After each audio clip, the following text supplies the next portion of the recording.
aho kugira ngo ujye gufeta najya gusenga kuko abenshi mutekereza ibyo mugiye gukuramo kuruta ibyo musabwa gukora.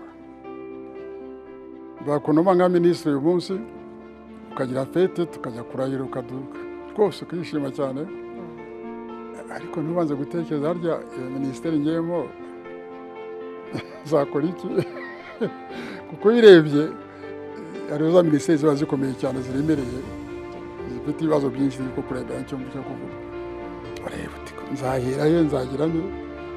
Icyo gihe ubitekereza ntabwo wafeta cyane, icyo wakwishimira gusa ni uko wakugira icyizere.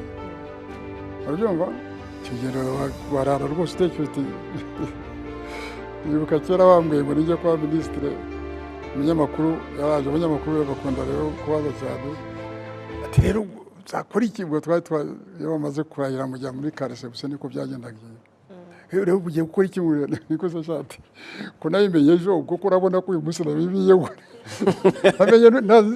ntazi nuko bimeze ahubwo.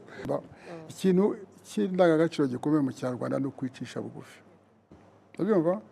Iyo wicishije bugufi ni nabwo wiga, ni nabwo ushaka kumenya, ni nabwo ushobora kubaza abo wiga ko bakurusha kumenya icyo kintu none ukagikora neza.